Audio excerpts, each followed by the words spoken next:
아무도 아쉬워하지 않는 인생. 역대하 21장 2절에서 20절 말씀. 여호사밧의 아들 여호람의 아우들 아사랴와 여히엘과 스가랴와 아사랴와 미가엘과 스바다는 다 유다왕 여호사밧의 아들들이라. 그의 아버지가 그들에게는 은금과 보물과 유다 견고한 성읍들을 선물로 후히 주었고, 여호람은 장자이므로 왕위를 주었더니, 여호람이 그의 아버지의 왕국을 다스리게 되어 세력을 얻은 후에 그의 모든 아우들과 이스라엘 방백들 중 몇 사람을 칼로 죽였더라. 여호람이 왕위에 오를 때 나이가 32세라 예루살렘에서 8년 동안 다스리니라. 그가 이스라엘 왕들의 길로 행하여 아합의 집과 같이 하였으니 이는 아합의 딸이 그의 아내가 되었음이라. 그가 여호와 보시기에 악을 행하였으나 여호와께서 다윗의 집을 멸하기를 즐겨하지 아니하셨음은 이전에 다윗과 더불어 언약을 세우시고 또 다윗과 그의 자손에게 항상 등불을 주겠다고 말씀하셨음이더라. 여호람 때 에돔이 배반하여 유다의 지배하에서 벗어나 자기 위에 왕을 세우므로 여호람이 지휘관들과 모든 병거를 거느리고 출정하였더니 밤에 일어나서 자기를 애워싼 에돔 사람과 그 병거의 지휘관들을 쳤더라.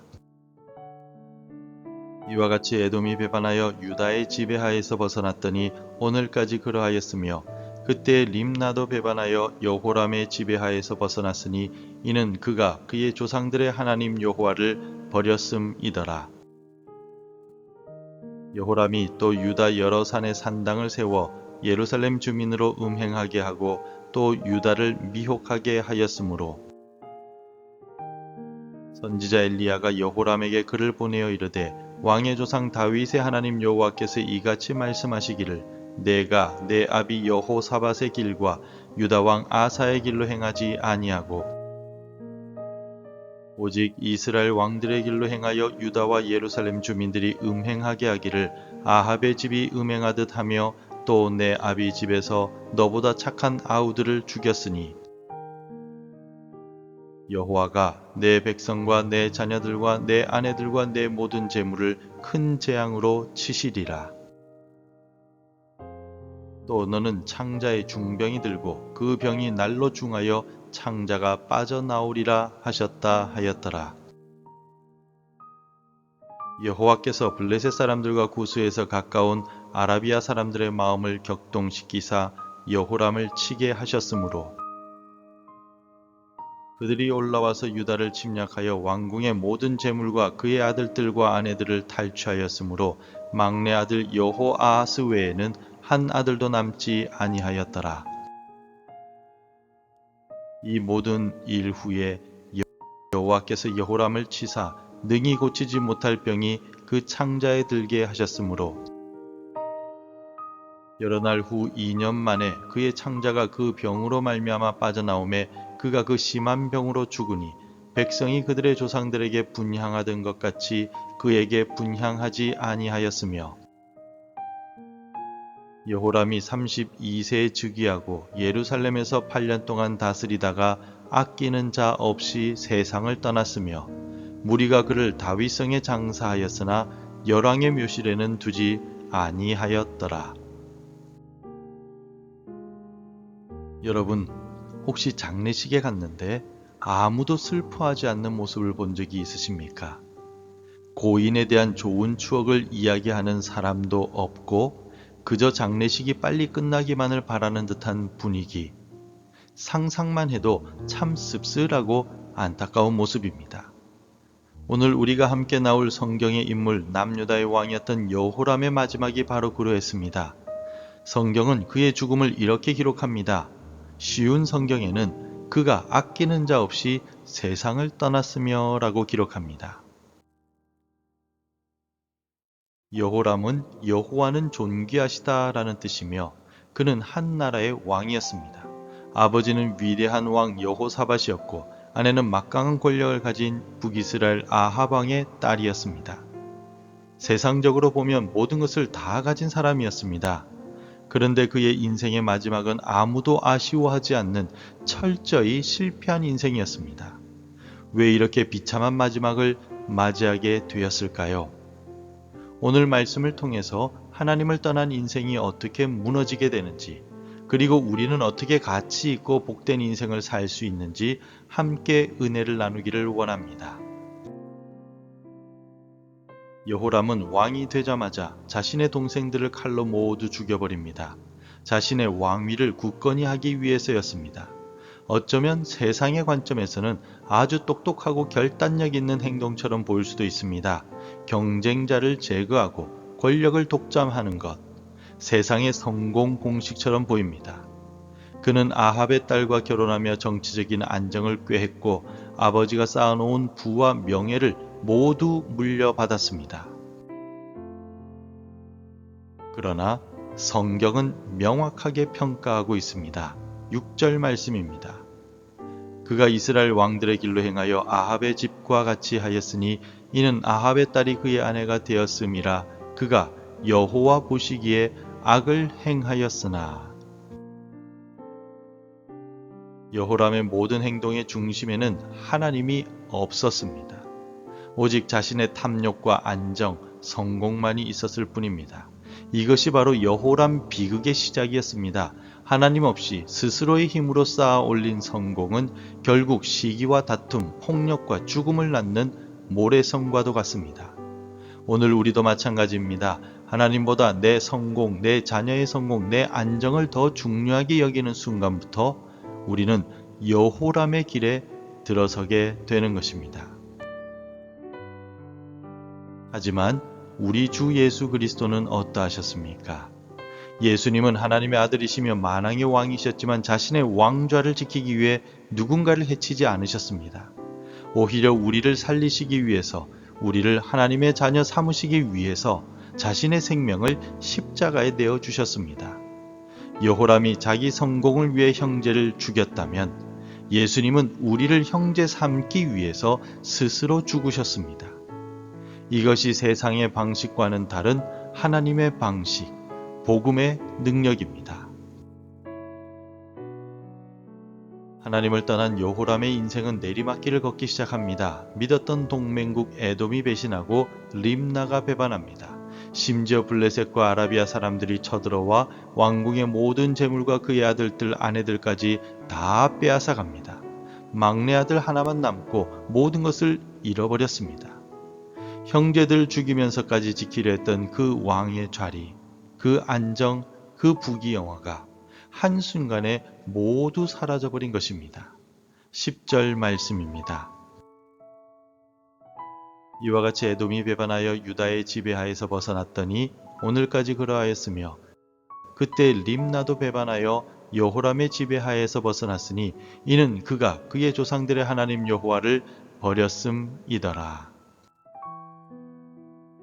이 같은 비극의 상황 속에서 하나님은 선지자 엘리야를 통해 분명히 경고하셨습니다. 하지만 여호람은 그 경고를 듣지 않았습니다. 하나님 없이도 괜찮을 것이라고, 내 힘으로 충분히 모든 것을 지킬 수 있고 회복시킬 수 있다라고 착각하고 있었습니다. 이것이 바로 죄의 무서움입니다. 하나님이 주신 모든 좋은 것들을 당연하게 여기고 그것을 지키기 위해서 하나님을 버리는 어리석음. 결국 하나님을 잃는 사람은 모든 것을 잃게 됩니다. 오늘 우리는 어떻습니까? 우리 역시 죄로 인해 하나님을 떠나 모든 것을 잃어버린 존재였습니다. 영원한 생명도 하나님 나라의 기업도 다 잃어버린 채 사망을 향해 달려가던 자들이었습니다. 그러나 예수 그리스도께서 십자가에서 모든 것을 잃으심으로, 모든 것을 버리심으로 우리에게 모든 것을 되찾아 주셨습니다. 우리 주 예수 그리스도의 은혜를 너희가 알거니와 부요하신 이로서 너희를 위하여 가난하게 되심은 그의 가난함으로 말미암아 너희를 부요하게 하려 하심이라. 예수님 안에서 우리는 잃어버린 모든 것을 회복하고 하나님의 신령한 복을 누리게 된 줄로 믿습니다. 모든 것을 잃은 여호람에게 남은 것이라고는 끔찍한 질병뿐이었습니다. 2년 동안 창자가 빠져나오는 극심한 고통 속에서 살다가 죽고 말았습니다.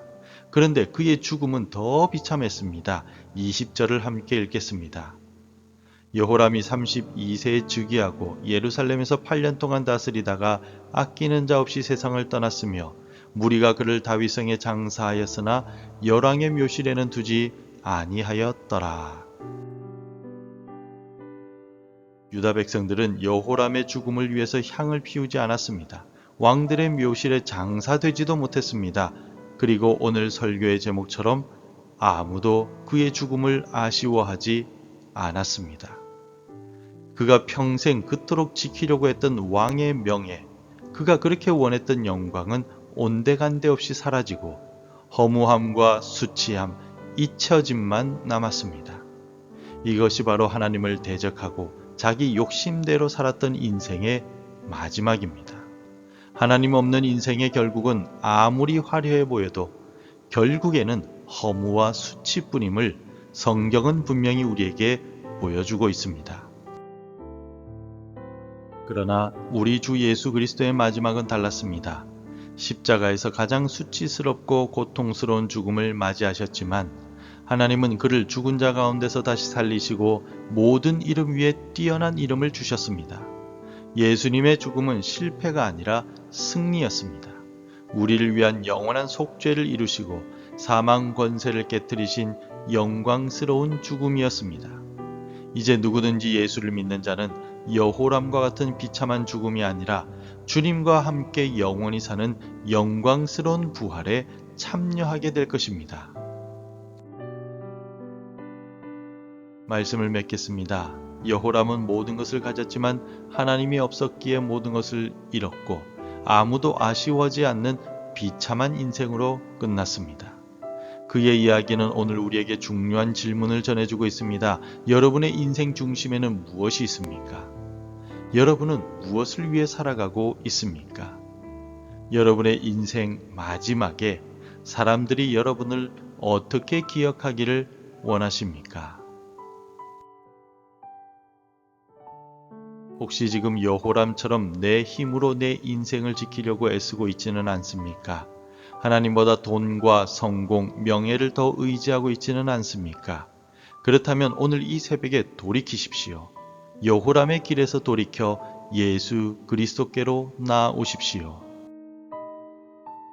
예수님은 우리의 비참한 운명을 바꾸기 위해 이 땅에 오셨습니다.